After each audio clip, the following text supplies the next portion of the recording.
Hello friends, welcome to my channel. मैं आज आपको बताने जा रही हूँ आयुर्वेद की एक ऐसी औषधि, एक ऐसी दवाई के बारे में जिसके अनगिनत फायदे हैं। 80 साल के बुजुर्ग की अपनाई हुई और अजमाई हुई ऐसी आयुर्वेद की दवाई के बारे में आज मैं आपको बताने जा रही हूँ। उस इंसान ने इस मेडिसिन, इस औषधि को अपनाया और उनको कभी भी लाइफ के अंदर डायबिटीज, जॉइंट पेन ये तकलीफ कभी नहीं हुई।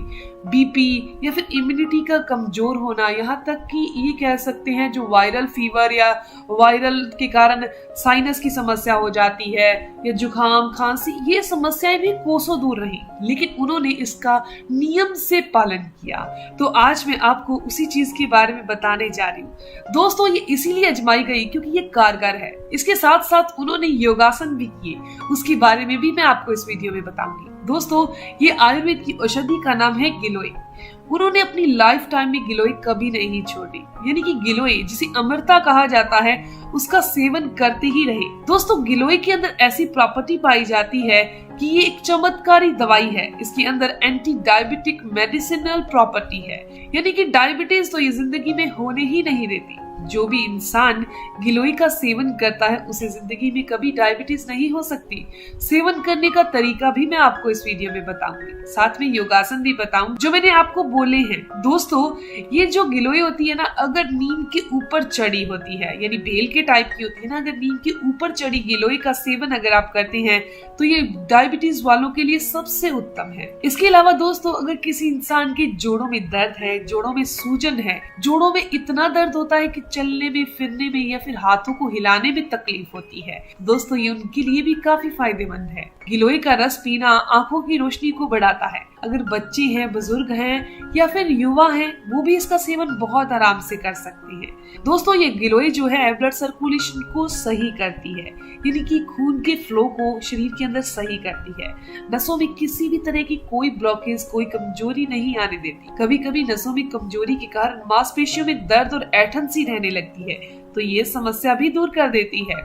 दोस्तों, गिलोय का सबसे बड़ा फायदा ये है कि ये वात, पित्त और कफ तीनों चीजों को बैलेंस करती है। वात के कारण होने वाला नसों में ब्लॉकेज और जोड़ों में दर्द, क्योंकि वात के कारण ही तो नसों में ब्लॉकेज आती है। नसों में ब्लॉकेज और वात के जितने भी रोग हैं, मांसपेशियों में दर्द, घुटनों में दर्द, जोड़ों का दर्द, ये गिलोय जो है वो दूर कर देती है। पित्त के कारण अगर आपको एसिडिटी बहुत ज्यादा बनती है, गैस बहुत ज्यादा बनती है, खाना अच्छे से डाइजेस्ट नहीं होता, तो ये समस्या भी दूर हो जाती है गिलोय का नियमित सेवन करने से। और कफ के जितने भी रोग हैं, खांसी, जुकाम, रेस्पिरेटिव सिस्टम डिस्टर्ब होना, सांस लेने में तकलीफ होना, तो ये सारी समस्याएं भी दूर हो जाती हैं। तो चलिए जान लेते हैं इसका सेवन कैसे करना है। आपने गिलोय की बेल देखी होगी, आपके आसपास होगी, आपके घर में होगी। दोस्तों, उसका 4 से 5 इंच का टुकड़ा ले लीजिए, उसे किसी भी भारी चीज से कूट लीजिए, पानी में उबाल लीजिए और ये जो पानी तैयार हुआ है इसका सेवन आपने खाली पेट दिन में कभी भी कर लीजिए। वैसे तो इसका सेवन सुबह खाली पेट किया जाता है, लेकिन दिन में भी अगर खाली पेट कभी भी कर लिया जाए तो फायदा ही करता है, किसी टाइप का कोई नुकसान नहीं करता। यानी इतने फायदे हैं, पूरी जिंदगी आप इसका सेवन कर लीजिए, आप सारी की सारी बीमारियों से बचे ही रहेंगे, कोई तकलीफ नहीं होगी, कभी आपको डॉक्टर के पास जाने की जरूरत नहीं पड़ेगी।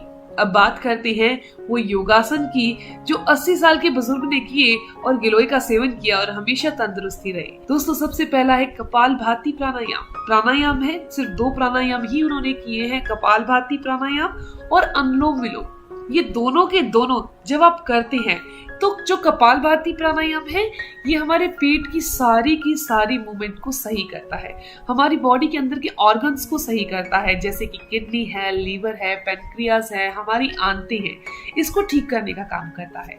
इसके अलावा जो अनुलोम विलोम है दोस्तों, वो हमारी नसों के जितने भी रोग हैं उनको ठीक करता है, यानी कि नसों की ब्लॉकेज नहीं आने देता। इसके अलावा अनुलोम विलोम के बारे में तो ये कहा जाता है कि नाड़ी शोधन प्राणायाम है, यानी कि नाड़ियों को साफ करता है, शोधता है, तो इसका इस्तेमाल आप भी जरूर करिए। इसके अलावा उन्होंने कोई प्राणायाम और नहीं किया, पर उन्होंने कपालभाति और अनुलोम विलोम नियम से किया और हमेशा स्वस्थ रहे। दोस्तों, आज की ये जानकारी बस यहीं तक है। अगर आपको भी ये जानकारी अच्छी लगी, आपके काम की है, तो इस वीडियो को जरूर लाइक कीजिएगा, अपने दोस्तों के साथ जरूर शेयर कीजिएगा। और अगर आपके कोई भी सवाल हो तो आप जरूर पूछिए, आपकी हर एक सवाल का जवाब जरूर दिया जाएगा। मिलते हैं दोस्तों नेक्स्ट वीडियो में, तब तक के लिए धन्यवाद।